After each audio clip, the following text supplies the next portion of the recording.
Hello दोस्तों, मैं हूं आपका होस्ट और दोस्त कुणाल कुमार। बार बार आता रहूंगा, आपके दिलों में जोश जगाता रहूंगा। तो कैसे हो मेरे सभी केकेबी मेंबर्स। तो इस ऑडियो के अंदर हमारी एसबीआई के कलेक्शन मैनेजर से बात हुई है, जो कि फ़ीमेल है। तो मैडम ने जहाँ जहाँ गलत इन्फॉर्मेशन दी है वहाँ मैंने बता रखा है स्पेशली कि ये गलत है, ये मैडम गलत बोल रही हैं। तो ये लोग गलत इन्फॉर्मेशन क्यों देते हैं? गलत इन्फॉर्मेशन देने से इनके दो फ़ायदे होते हैं। फ़ायदा नंबर वन, जैसे कि टीएल हो गया, कलेक्शन मैनेजर हो गया, इनका टारगेट होता है, इनको भी कोई इंसेंटिव, कोई परसेंटेज मिलता है कि भाई इतना टारगेट अचीव कर लूँगी या कर लूँगा तो मुझे इतना परसेंट मिलेगा। सपोज़ करो इनके पास 1 करोड़ की फ़ाइल है, उसका 2% इन्हें मिलना है। तो अगर इन्होंने टारगेट अचीव कर लिया तो 1 करोड़ का 2% 2 लाख रुपया इनको मिल जाएगा। तो ऐसा ही इनका टारगेट होता है। तो मैडम ने जहाँ जहाँ गलत इन्फॉर्मेशन दी है वहाँ मैंने बता दिया है अपनी तरफ से स्पेशली। और इनका दूसरा बेनिफिट ये होता है, एक तो इनका इंसेंटिव बन गया, दूसरा बेनिफिट ये जितना ज़्यादा कस्टमर से पेमेंट कराएंगे, जितना ज़्यादा बहला फुसला के अपना टारगेट पूरा करेंगे, ज़्यादा से ज़्यादा टारगेट से भी ऊपर अगर जाएंगे तो एक इनकी इमेज क्रिएट होती है। जो इनके सीनियर होते हैं, जो आगे इनकी एक इमेज जाती है कि हाँ यार ये बंदा सही है या ये बंदी सही है, ये पेमेंट करा लेती है। तो फिर इनको अपनी पोस्ट, जो इनकी पोस्ट है वहाँ पर प्रमोशन मिलता है। और जो इनसे सीनियर होते हैं वो इनसे खुश रहते हैं। तो इनके बेसिकली दो मोटिव होते हैं, झूठ बोलकर या गलत इन्फॉर्मेशन देकर पेमेंट निकलवाने के, क्योंकि हर कोई अपना फ़ायदा देखता है। तो इसमें बहुत अच्छी मैडम से बात हुई है, चलिए सुनते हैं। हेलो। हेलो। संजीव आर्या बात कर रहे हो? यस। हाय संजीव, तान्या बोल रही हूँ, एसबीआई की collection manager. Yes miss Tanya. हाँ जी, एक्चुअली मेरे पास आपका अकाउंट आया है रिव्यू के लिए, लीगल इनिशिएटिव लेके आया है।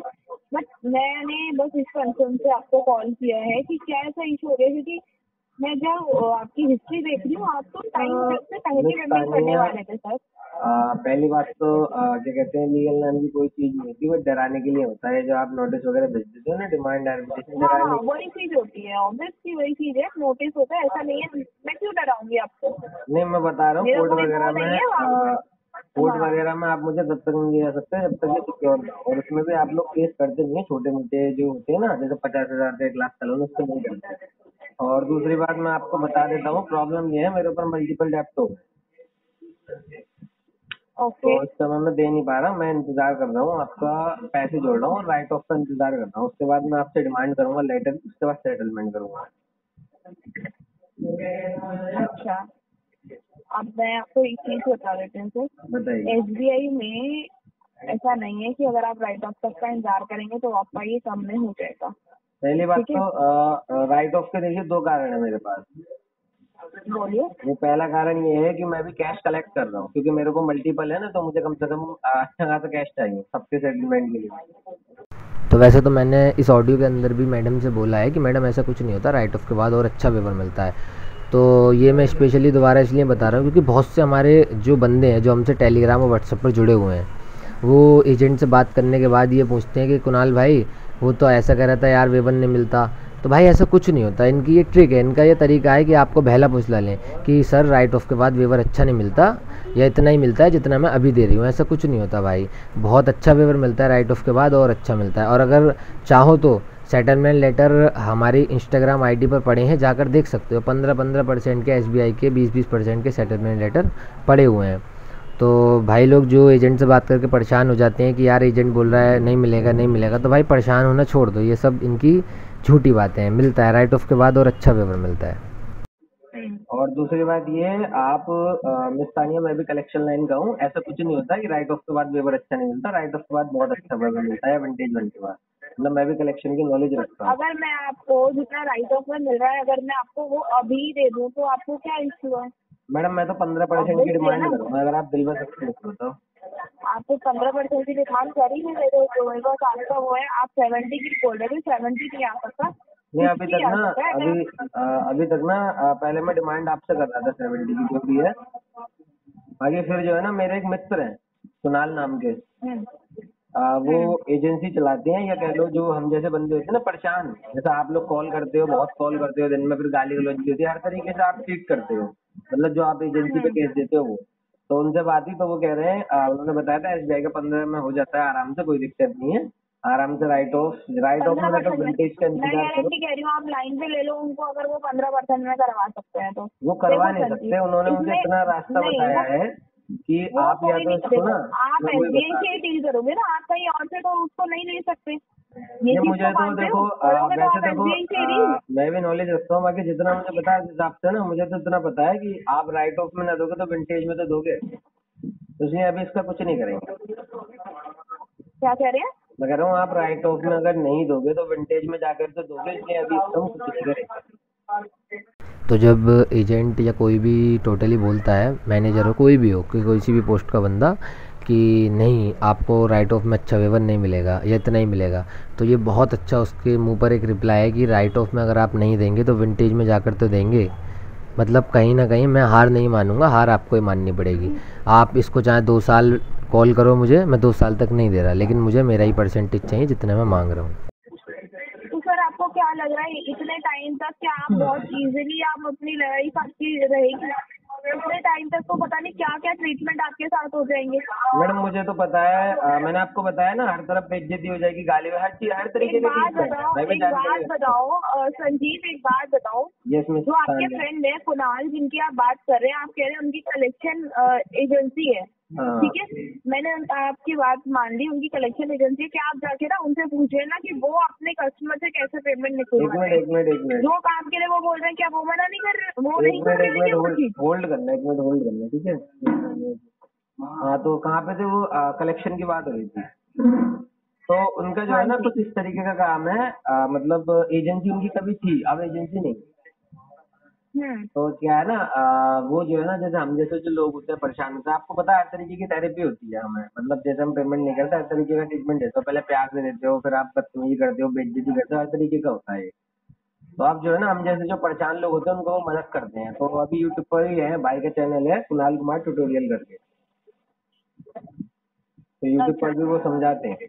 ये परेशान लोगों की मदद थोड़ी ना हो रही है सर। क्या होता है ये फिर? परेशान लोगों की मदद नहीं हो रही है, ये परेशान लोगों के ऊपर और ज्यादा बर्डन करने वाली बात है कि एक होता है सही राय देना, हाँ। ठीक है, आप आज को पेमेंट, तो अगर लोगों को बचा रहे हो और मैडम का टारगेट रुक रहे हो तो ये गलत है, ये सही नहीं है बिल्कुल, क्योंकि मैडम का टारगेट रुक रहा है। चलिए आप मुझे एक बात बताओ, आप मुझे एक बात बताओ, चलो मैं आपसे मांग रहा हूँ, आप मुझे सही राय दो, क्या राय सही रहेगी आप बताइए।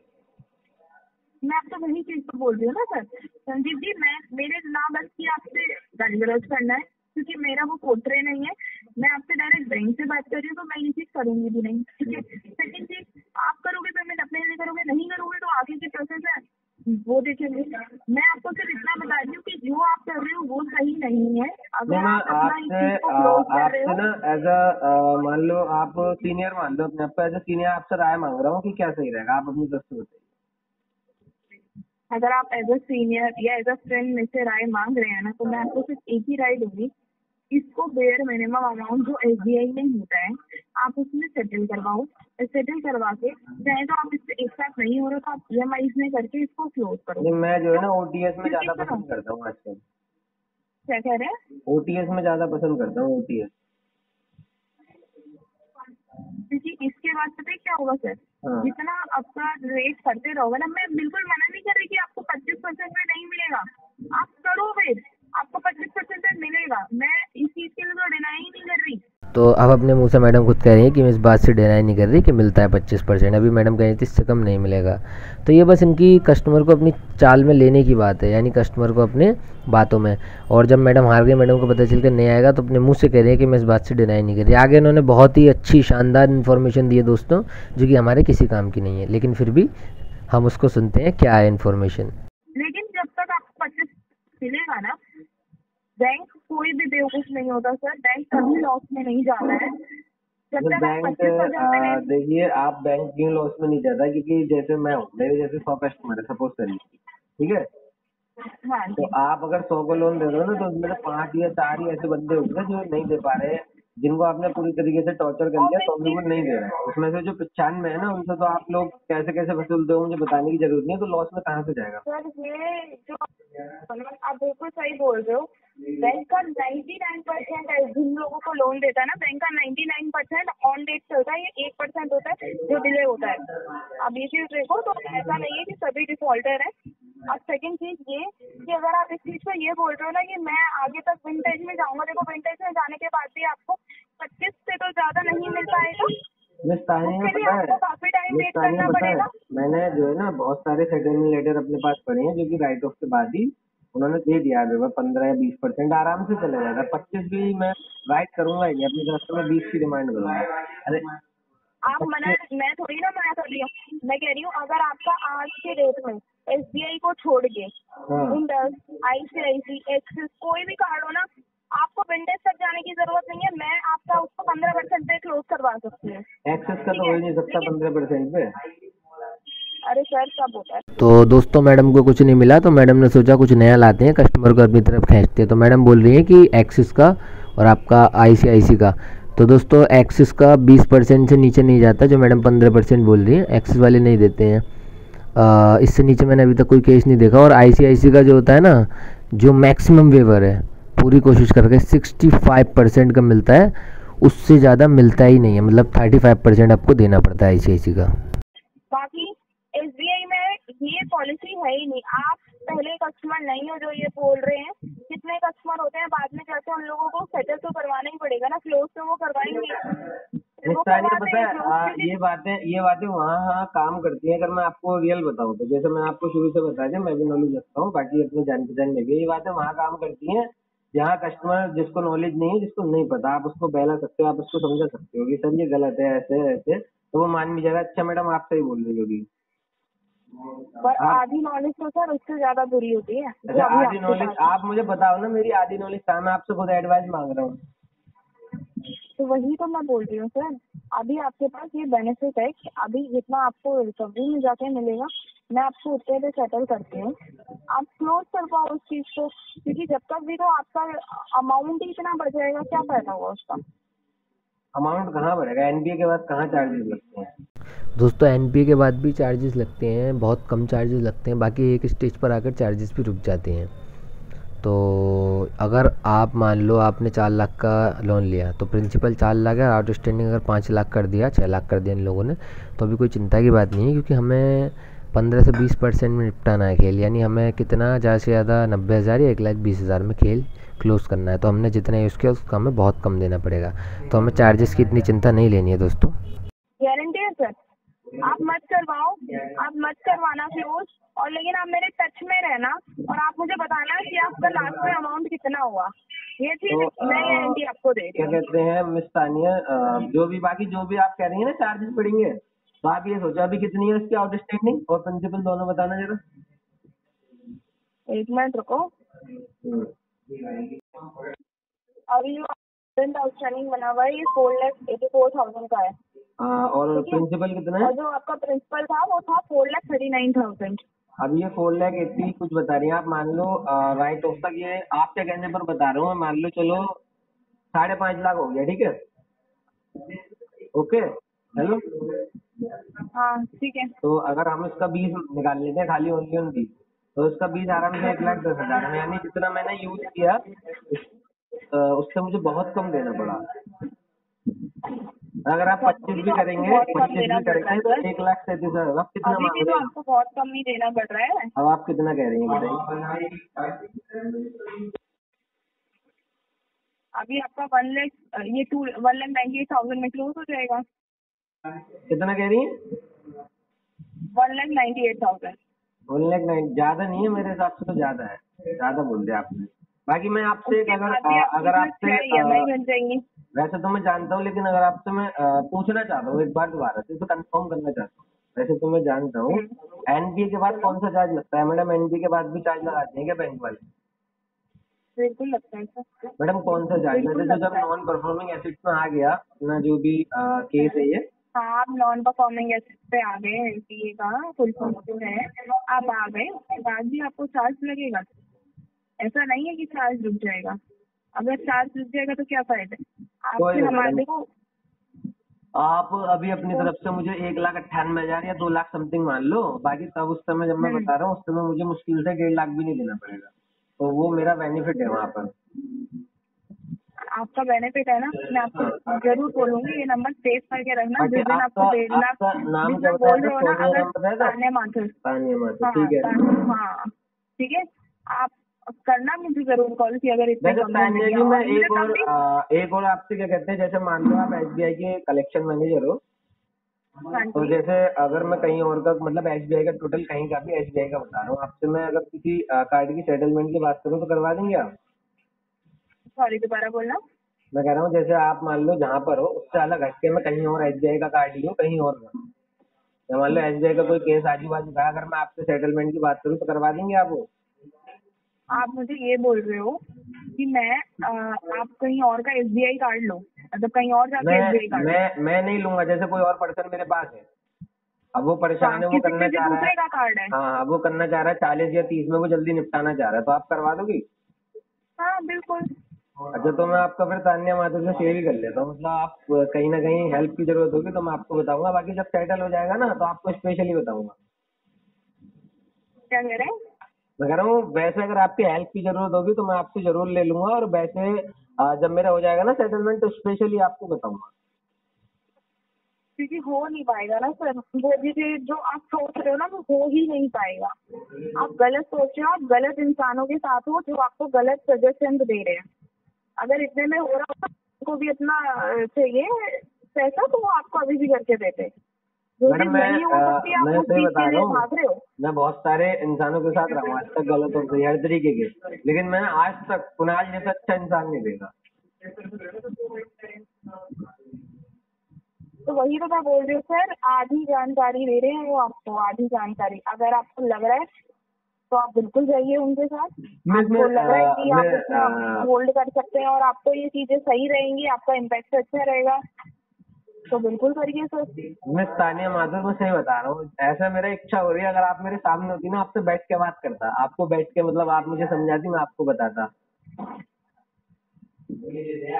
कोई बात नहीं सर, वैसे तो आप कलेक्शन कोई बात मैनेजर नहीं, हो, आप विजिट मिलने वगैरह पे आइए। जाती होगी कभी हमने कभार। बिल्कुल जाते हैं सर, बिल्कुल जाते हैं। वैसे नहीं है अगर तो आप आप नेताजी बुरा ना सुभाष माने, पैलेस आइए, अगर आप बुरा ना एनएससी माने में तो ऑफिस है। एक क्वेश्चन पूछ लूं? बोलिए। आप कितने टाइम से ये बैंक में कलेक्शन का काम कर रहे हो? 8 साल हो गए सर। 8 साल से, मतलब वही छोटी पोस्ट से फिर ऊपर ऊपर ऊपर सीनियर हो? क्या कह रहे हो? अगर वो पहले छोटे से स्टार्ट किया फिर आगे बढ़ते बढ़ते बढ़ते कलेक्शन मैनेजर बन गए, बिल्कुल वैसे ना? बिल्कुल सर, बिल्कुल। अच्छा, तो ठीक है मिस तानिया माथुर, मैं आपका नंबर सेव कर लेता हूँ, आपको स्पेशल बताऊंगा, बाकी अगर हो सकता है तो मैं आपसे जरूर मिलता।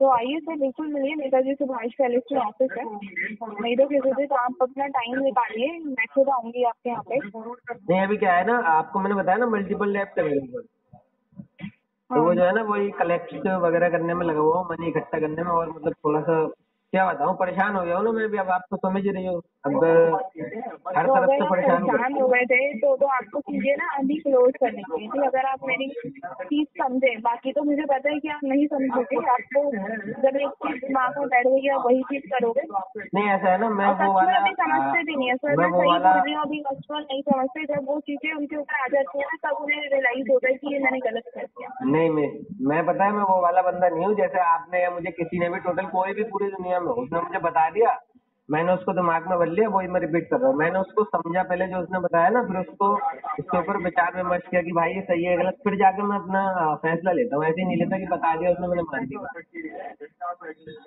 आपने बोला आप तो कलेक्शन में, बट आपका एम्प्लॉयमेंट तो आ रहा है। मैं कलेक्शन में नहीं बोला, मैंने कहा मैं कलेक्शन की नॉलेज रखता हूँ, मैंने बाद में अपनी बात चेंज कर दी थी। अरे सर, इतनी नॉलेज तो आजकल हर किसी को है। नहीं मैडम, आप सही जितनी आप बताऊँ ना, बता। मैं बहुत से ऐसे कस्टमर को जानता हूँ, बहुत से, जिनको यही नहीं पता कि एनपीए क्या होता है, या जिनको यही नहीं पता कि सेटलमेंट नाम की भी चीज होती है अपने पास। मैं बता रहा हूँ ना, कुणाल कुणाल नाम का जो बंदा, जिससे मैंने एडवाइस ली है, सुन रही हैं आप? उसको बंदे को हाँ यही नहीं सही है। पता था, जिस समय वो फंसा था ना, उसका कुछ ऐसी होगा 20-25 लाख करीबन का हुआ था देखो। तो बंदे को यही नहीं पता कि सेटलमेंट नाम की भी चीज होती है, फिर आगे जाकर उसने जानकारी इकट्ठी करी, पहले वो भी बहुत परेशान रहता था, हल्के हल्के कलेक्ट करा, फिर उसको पता चला सेटलमेंट एनपीए राइट ऑफ ऐसे होता है, ये होता है, ये होता है, ऐसे ऐसे उसने जानकारी इकट्ठा करी। तो आपने ये मार्च में क्यों करी पेमेंट है 43,000 की? मार्च में, मैं वही तो बता रहा हूँ, जब मैं हार गया ना फिर मैं रुक गया, मैंने कहा अब नहीं हो पाएगा यार मुझसे, अब बिल्कुल हर तरीके से मैं टूट गया। तो मैं इसको कोई क्लोज कर लो ना सर। मैं कोई इंटेंशनली थोड़ी, मैं आप एक बात बताओ, इंटेंशनली कोई बंदा चाहेगा कि मेरा सिविल बेकार हो, जो मुझे कभी भविष्य में लोन मिले वो ना मिले, इंटेंशनली मैं करूँ, ऐसा बहुत कम बंदे चाहते हैं जो प्लानिंग करके चलते हैं। मैं कभी ऐसे चाहता नहीं था कि डिफॉल्ट हो या सिविल खराब है, लेकिन अब मजबूरी है ना, मैं नहीं दे सकता, मेरे पास नहीं है इतना। तो वही तो मैं कह रही हूँ, नहीं तो आपके इसमें एक और भी ऑप्शन है। EMI का EMI का नहीं ऑप्शन है। हाँ मतलब अगर आप ये चाहो तो ये भी कर सकते हो। टोटल आउटस्टैंडिंग को अगर आप रोटेट वगैरह का तो नहीं बोल रही है? रोटेट वगैरह नहीं बोल रही मैं आपको यही बोल रही हूँ। हाँ मतलब रोटेट भी आप करवा ही सकते हो, लेकिन आप इसको टोटल आउटस्टैंडिंग को भी EMI में करवा सकते हो, ऐसा तो नहीं है। आप तो टोटल को भी करवा ही सकते हो EMI में। बाकी तो मैडम ऐसा अपने पास ऐसा भी ऑप्शन होता है कि हम प्रिंसिपल को EMI में कन्वर्ट करा लें। वही तो बोल रही हूँ ना सर, प्रिंसिपल उसको EMI में करवा सकते, प्रिंसिपल की ही बात कर रहे हैं। अच्छा ऐसा भी होता है अपने पास ऑप्शन? हाँ जी होता है। ठीक है, मिस तानिया माथुर, आपसे बात करके अच्छा लगा। बाकी मैं आपका नंबर सेव कर लेता हूँ, मैं आपसे टच में रहूंगा, आपको बताता रहूंगा। एक काम क्यों नहीं करते, ठीक है, एक काम आप इसमें कर सकते हो, मैं आपकी सिर्फ हेल्प करने के लिए कर रही हूँ। अगर आपको इतना ही आगे जाके इसको सेटल करवाना है तो इतने चीज से रुकने के लिए तो आपको 6 महीने और लगेंगे, ठीक है। अब 6 महीने तक आप इसमें एक चीज, ये वैसे है तो नहीं कि मैं आपको बताऊँ, बट फिर मैं आपको बता रही हूँ क्योंकि आपका माइंडसेट ही अगर एक जैसा है तो ठीक है, आपको ये इजीली हो जाएंगे। आप इसे अभी सेटल करवाओ, ठीक है। सेटल करवाने के बाद आपको भी पता है, और आप अपने मिस्टर कुणाल से भी पूछ लीजिएगा कि आपका ना अमाउंट फ्रीज हो जाता है, फिर उसका इंटरेस्ट लग के नहीं बढ़ता, आपका अमाउंट फ्रीज हो जाएगा। तो आप फर्स्ट EMI देके सेटलमेंट ले लो, ये पूरा कंटिन्यू करो, 6 महीने तक कोई पेमेंट मत करो, 6 महीने तक आपका केस वहाँ तक चला जाएगा, आप अपना कम में सेटलमेंट करवा लेना फिर से। मतलब मैडम आप कहना चाहती हो कि मैं सेटलमेंट करवा लूँ? आप सेटलमेंट करवा के तो मेरा अमाउंट फ्रीज हो जाएगा? आपका अमाउंट फ्रीज हो गया, आपके अमाउंट पे तो इंटरेस्ट नहीं लग रहा, क्योंकि सेटल करवाने के बाद वो अमाउंट वहीं का वहीं होल्ड हो जाता है कि अब इतना अमाउंट है, इतने पे होल्ड हो गया, अब आगे जाके ये बढ़ेगा नहीं। तो 6 महीने तक आप रुक जाएंगे, 6 महीने तक आप जहाँ जाना चाहते हैं, जहाँ पे आप सेटल करवाना चाहते हैं, वहाँ तक पहुँच जाएंगे और आपका ये अमाउंट भी नहीं बढ़ेगा। मैडम मैं आपकी ना थोड़ी सी बात समझेंगे, जब मैं इसको पहले सेटलमेंट करा लूंगा तो बाद में कैसे कराऊंगा? क्यों, आपको दोबारा सेटल करेंगे ना सर। अच्छा दोबारा सेटलमेंट डिक्लाइन हो जाएगा 6 महीने तक। तो देखो मैं बताती हूँ, सेटलमेंट में अगर आपको 6 मंथ का EMI मिलता है, अच्छा ठीक है, आपको सिर्फ फर्स्ट EMI बैंक से देनी होती है और लास्ट EMI। बीच में अगर आप एक भी EMI भी नहीं दोगे ना और 6 महीने में जाके पूरी कंप्लीट करोगे या पहले महीने में पूरी कंप्लीट कर दोगे, आपका सेटलमेंट डिक्लाइन नहीं होता। आपको फर्स्ट EMI के बाद आप ये कहना चाह रहे हैं जैसे मैंने आपसे 1,98,000 का सेटलमेंट लेटर बनवा लिया 6 किस्तों में, 6 EMI में, तो मैं पहला और लास्ट वाला 6 जो है वो दे दूं तो मेरा एक तो अमाउंट नहीं बढ़ेगा, प्लस में जो लास्ट वाला देना ही नहीं है आपको। अच्छा पहले ही आपको नहीं देना, पहला देके आप 6 महीने तक वेट करो। इससे क्या फायदा होगा कि आपका जो टोटल आउटस्टैंडिंग है ना, ये 4,84,000 जो अभी बन चुका है, ये यहीं का यहीं होल्ड हो जाएगा। और क्या कहते हैं, मेरा सेटलमेंट लेटर ना डिक्लाइन भी नहीं होगा, फिर बाद में मैं नया निकलवा सकता हूँ। हाँ बाद में आप नया निकलवा सकते हैं, जब तक आप 6 महीने तक जाओगे ना, आपका तब जाके 6 महीने बाद इसका सेटलमेंट लेटर डिक्लाइन होगा। तो मैडम अगर मैं आपसे क्वेश्चन पूछूं कि जो मैं अमाउंट पहले महीने दूंगा, जो मैं EMI दूंगा, जो भी दूंगा, जितनी भी बनेगी, हाँ तो वो कहाँ जाएगी मेरी? वो जब आप दूसरा सेटलमेंट निकलवाओगे ना, वो उसमें एडजस्ट हो जाएगी। आप बोलोगे मेरे पास कुछ भी बोल सकते हो, हाँ वो एडजस्ट होती है, वो तो कॉल से और एडजस्ट होती है सर। तो यहाँ पर जितना भी मैडम ने ज्ञान बोला सबका सब गलत था।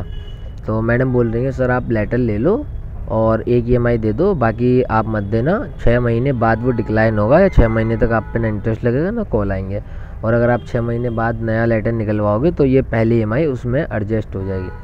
तो दोस्तों सबसे पहले तो मैं आपको ये बताता हूँ कि हम लोग EMIs पर सेटलमेंट क्यों नहीं कराते, या हम लोग किस्तों पर सेटलमेंट क्यों नहीं लेते।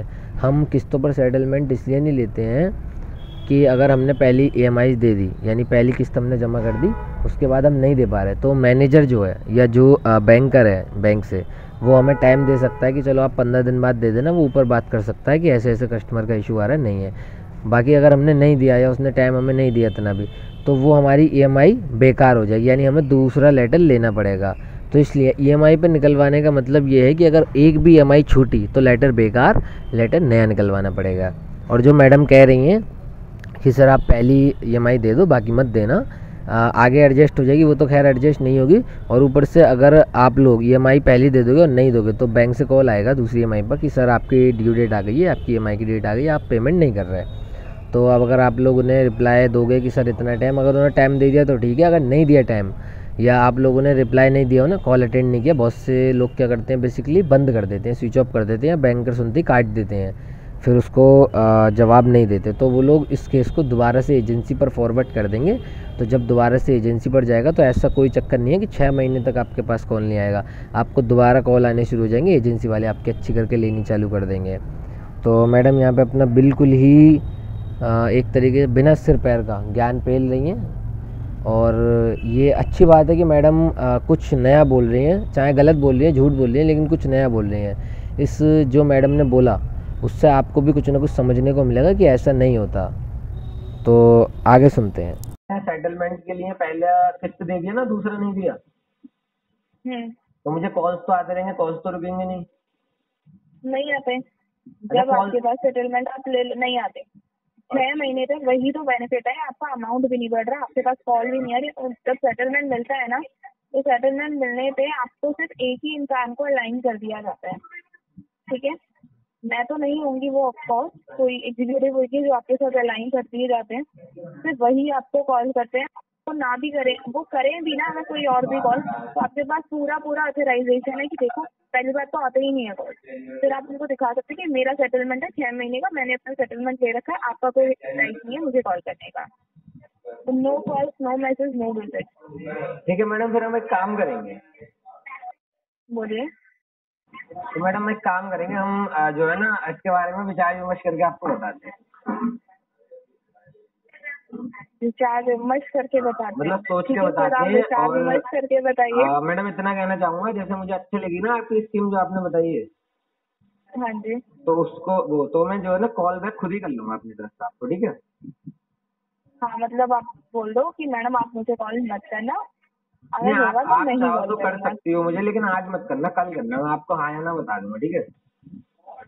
अरे सर कल नहीं पॉसिबल होगा ना, क्यों, अभी आज ही? देखो आज का ही तो आपका ड्यू, हाँ आज का आपका ड्यू है ना, 3 तारीख को आज ही है। ऐसा आज ही टारगेट पूरा करना है अपना। मुझे काय को टारगेट पूरा करना है सर, मैडम आप इकलौते कस्टमर नहीं हो कि मुझे टारगेट पूरा करना है, आप वो कस्टमर हो कि जिसके वजह से मेरे को अमाउंट नहीं बढ़ना देना आपका। अच्छा ठीक है मिस मीना माथुर, मैं जो है ना सेव कर लेता हूँ, मैं कॉल बैक कर लूंगा, ओके। और miss Meena thanks for advice and sorry. अरे वो क्या है ना, आजकल बहुत कॉल आते हैं ना, मिक्स हो जाता है। कोई बात नहीं सर। तो miss Tanya Mathur, thanks for help, thanks for advice and have a good day. Okay. आइए साथ मिलकर कंधे से कंधा मिलाकर बैंक, NBFC और रिकवरी वालों से अपने अधिकारों की लड़ाई लड़ते हैं। ये जो ग्राहकों के अधिकारों का हनन करके रिकवरी करते हैं, इनसे लड़के अपने अधिकार वापस लेते हैं, छीनते हैं। अगर आपको वीडियो पसंद आई तो वीडियो लाइक करें, शेयर करें, चैनल पे नए हैं तो चैनल सब्सक्राइब करें। जय हिंद दोस्तों।